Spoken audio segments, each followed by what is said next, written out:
story, Florida Fearless Professor Nadine Schmidt.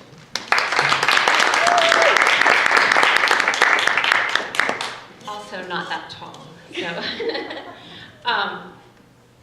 okay. So I am from Florida, grew up there, lived there until I was in my late 20s. And when you live in Florida, it is perfectly possible, just going about your everyday normal activities, to encounter creatures that can kill you, or at least hurt you really, really badly. So, for example, they're about 20 miles away from where my family lives. There's a state park and a wildlife refuge, and we like to go there. And if you walk the trails there, or drive through there, or go boating there, you will see very large alligators just a few feet away from you. And when we were kids, my parents would always tell us, if we went swimming like in a lake or a river, they would tell us to watch out for water moccasins. And if you don't know what a water moccasin is, it is North America's only poisonous water snake, also known as the cottonmouth.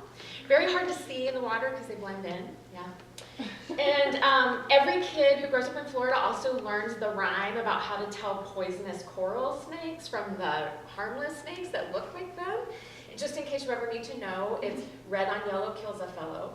And then if you go to the beach, if you're a kid and you grow up in Florida and you go to the beach, you learn to do the stingray shuffle, right? So if you wade into the water, you don't step normally, but you slide your feet along, so that if there's a stingray in the sand, you'll nudge it and it will just swim off harmlessly instead of stinging you because you stepped on it. And there's jellyfish and, you know, all those things. So you might think that growing up, and it would be true that growing up in this environment, that for the most part, creepy crawly creatures do not bother me really at all, right? That's mostly true. And since I moved away from Florida, I don't encounter them much anymore.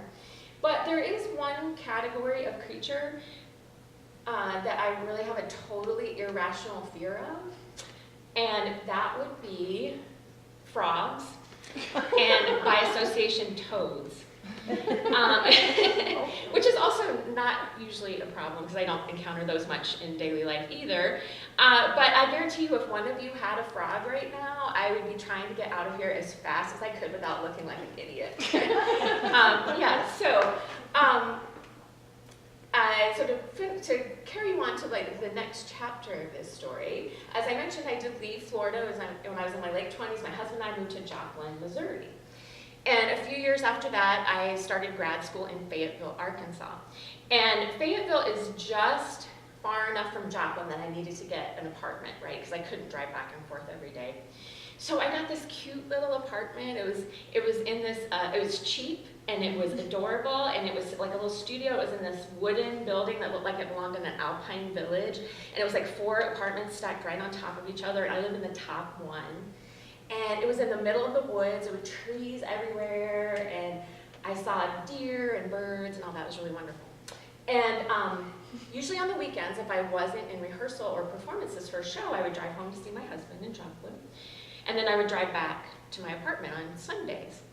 And so one Sunday I was doing that, and I love coffee, so I had a big mug of coffee with me as I'm driving back, and by the time I got back to my apartment, you know what I'm going to say, I really had to go to the bathroom. Like that point where it's like all you can think about, right? I really have to go to the bathroom. So I parked my car and I hurried, it's about 100 feet to my apartment building, and hurried up the 3 flights of stairs, and I opened my door, and I opened the door to my tiny little camper-sized bathroom, and I had a cat, so I always kept the lid to the toilet closed. So I opened the toilet, and there is a frog in the toilet. And just, you know, a little guy like this big on the side of the toilet bowl. So I close the lid so, you know, it won't jump on me. And then I'm like, what am I going to do? Because you can't knock on your neighbor's door and say, hey, can I use your bathroom because there was a frog in my toilet? And I had to go, I'm not kidding. I had to go so bad. So I, like, you can tell I'm thinking about it right now. so I'm thinking, and I said to myself, this is fine. I can do this. I can handle this, right? And even though I'm scared of frogs, I don't bear them any ill will. So I was not going to flush the little frog down the toilet, right? After he made who knows what journey to get there. So